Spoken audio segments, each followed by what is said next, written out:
Hey guys, what is up? Mike here, Laker Talk. Let's talk Lakers basketball. Just got finished watching the highlights of this New Orleans Atlanta Hawks game. Zion Williamson, Lonzo, Brandon Ingram, Trey Young. Looked like two college teams going at it in March Madness. But good to see Brandon Ingram out there, man, getting the blood clot issues kind of, not, I don't know, completely out of the way, but just at the point where he's not taking any medication. He can play ball. Man, good to see Brandon Ingram out there, man. That's my guy. Lonzo hitting a couple of jump shots with the new form. He's not bringing it over here anymore.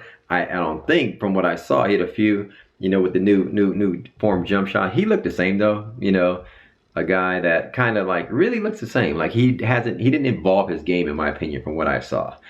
Lonzo looked pretty much what Lonzo is, that 9 and 7 guy, that 10 and 8 guy, 8 assists, things like that. And he defended the same way, but good to see Lonzo back on there too. And Zion got a few dunks, high energy guy. Didn't really see much from Zion other than, obviously his big dunks. But that's what you're gonna expect from Zion. But a lot of high energy young cats on those two squads. But good to see them ball out. But enough of these scrub teams. Let's talk about the Lakers. Two areas that I think we need to shore up. Now, I think if we shore up these two areas and we say healthy, guaranteed Western Conference Finals and beyond. Two areas. I know you guys will agree with these two areas. Now, I'm going to name some players, but I'm not saying we have to specifically go after these players, but these are the type of players. Think of the template of these players we need to go after. And we need to go after these guys at some point. Not saying we have to go after them in the preseason before the season starts, but from now to trade deadline, especially before the trade deadline, to make a move to shore up our team for a nice, strong end of the year run into the playoffs. We need another big, like a 6'8", like a Kenneth Faried type, like I mentioned that before, and we definitely need another 6'7" wing type player. 6'7" wing, like a defender, a guy who can score as well. But obviously not. You're not gonna get that on the open market anyway. Like a great guy who can score, but an Andre Iguodala type was what I'm saying. And this is just basically looking at off our first preseason game where I see we need to shore up on our personnel and our roster, because we're gonna get Kuzma back. We're going to get Dudley back, but Dudley, to me, isn't that high energy athletic guy. He cannot sustain that energy, consistently, I don't think, for 25 plus minutes. I don't see that in Dudley. I don't know. Dudley is a guy who can come up for short spurts and hit a couple open threes, give somebody a rest, but I don't see how Dudley can be used in that. So that's where the head scratcher type of, Dudley's a great bench player, great locker room guy, but hit open threes, but I don't see him being that guy who can defend. So here's why I'm saying that. We're gonna get Kuzma back. Obviously, I think Kuzma might come off the bench, but he's an offensive player. He's that microwave guy that's gonna come off the bench. And what we were missing when our starters went to the bench in the preseason, or that first game, we're missing that microwave guy, that guy who can score, and that is Kuzma. We're definitely gonna get that when Kuzma gets back. But we still need a guy 6'7" that can defend some of the other more athletic scorers at that 6'7" spot in the league, right? Yes, we have Avery Bradley who can switch off on defenders 1, 2, and 3s, but he's going to be mainly guarding the 2s, the guards and things like that. He's going to pick up the Dame Lillards, the CJ McCollums, those type of players. Now. And then you have a lot of we have a lot of guards. We have enough guards. Troy Daniels, we got Quinn Cook, we got Caruso, Rondo, we got KCP. A lot of guards. So definitely we can flip one of these guys. Not flipping. I'm not saying we flipping Quinn Cook. Not saying we flipping Troy Daniels. Not saying, but I'm like I said, I'm thinking Rondo, KCP, one of these guys for somebody.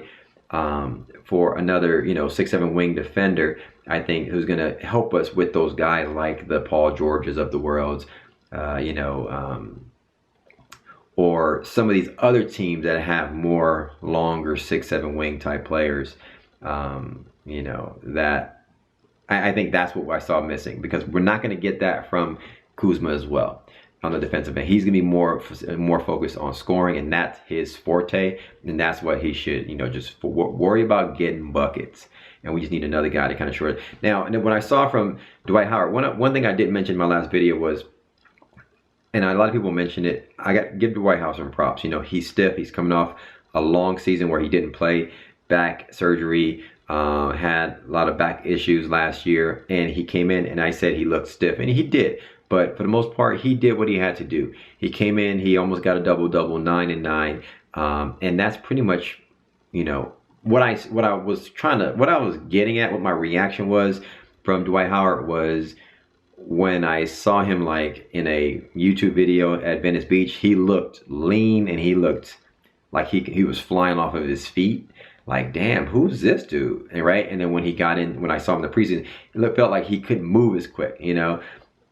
And so that made me instantly say, we need another guy in case Dwight Howard can't go a full blow and he's not producing in a particular game. We need a guy like a Kenneth Faried that can either play with him, or Dwight will battle minutes with this guy, a Kenneth Faried type who can be a dog, who can be a pit bull, who can, you know, basically be that athletic guy. Because as we've seen JaVale playing like he does, man, we want JaVale on the floor as you know, as much as possible. So if JaVale can go 35 minutes, we want him playing 35 minutes. But we know JaVale can't go 35 minutes. He's got asthma, and historically he just can't go. But so if we can keep him around 25 to 30 minutes, you know, and kind of give him some rest in between there, we need that dog, we need that pit bull along with Dwight Howard to kind of shore up our rebounds, because that's how we were so effective in that first quarter.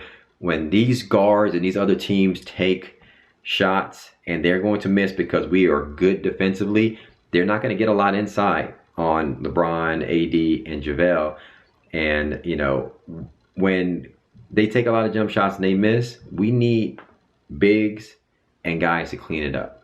And so when our guys went out, when JaVale, AD went out, when LeBron went out, we were kind of lacking on that aspect. And that's where those guys got second chances. And I think that's where we need to shore up, because Kuzma's not a great defender or great rebounder either.